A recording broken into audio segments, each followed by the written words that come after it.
Selamat sore, perkenalkan nama lengkap saya Charles Demetrio Setiaputra, NIM 2019-410885, Prodi Manajemen kelas A. Hari ini saya akan memaparkan materi tentang perencanaan sumber daya manusia. Tujuan pembelajaran: yang pertama, mengetahui definisi dan manfaat proses perencanaan sumber daya manusia.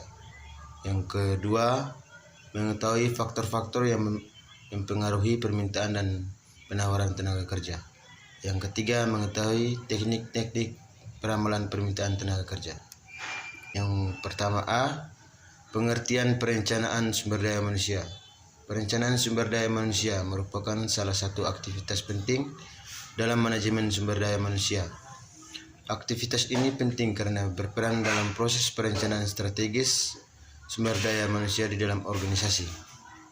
Organisasi perlu melakukan perencanaan sumber daya manusia guna mengetahui kebutuhan jumlah pekerja atau demand, guna mencapai tujuan organisasi yang disesuaikan dengan jumlah penawaran tenaga kerja atau supply.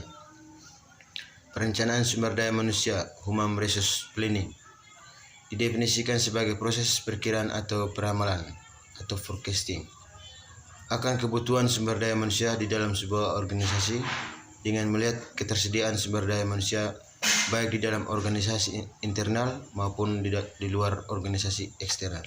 Yang berikut B, tujuan perencanaan sumber daya manusia. Tujuan dari perencanaan sumber daya manusia yakni untuk memastikan bahwa sejumlah tenaga kerja di dalam jumlah tertentu yang dibutuhkan oleh organisasi telah memenuhi persyaratan dan telah tersedia pada suatu kurun tertentu. Menurut Walter dan Davis, dalam proses perencanaan manusia membantu organisasi. Yang pertama, mengidentifikasikan permintaan tenaga kerja atau demand dengan staffing level.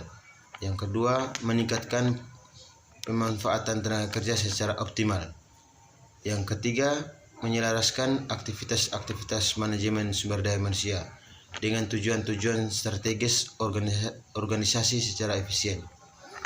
Yang keempat, memperoleh keuntungan ekonomi dari proses mempekerjakan baru. Yang kelima, meluaskan informasi-informasi mengenai sumber daya manusia ke semua unit kerja organisasi. Yang keenam, mengkoordinasikan aktivitas-aktivitas manajemen sumber daya manusia di semua unit organisasi. Yang berikut C, aspek-aspek perencanaan sumber daya manusia.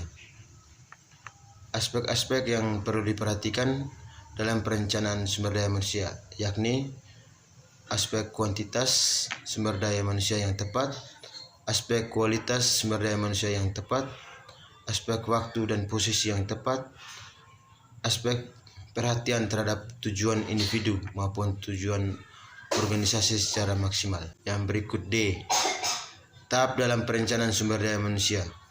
Secara singkat, proses perencanaan sumber daya manusia adalah mengikuti langkah-langkah sebagai berikut. Yang pertama, peramalan permintaan dengan ketersediaan tenaga kerja. Yang kedua, peramalan kelebihan ataupun kekurangan tenaga kerja. Yang ketiga, sasaran dan rencana strategi. Yang keempat, implementasi.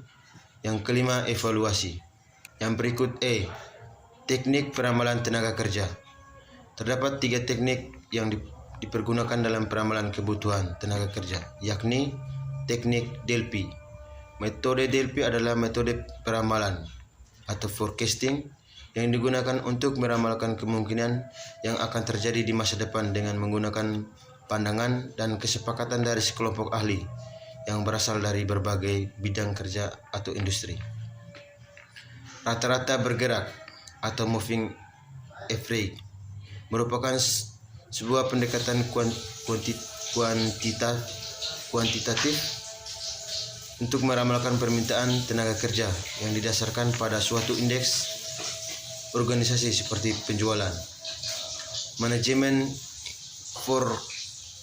forecast adalah sebuah pendapat atau pihak lain yang memiliki pemahaman mengenai kebutuhan organisasi akan tenaga kerja. Sekian presentasi dari saya. Selamat sore. Terima kasih.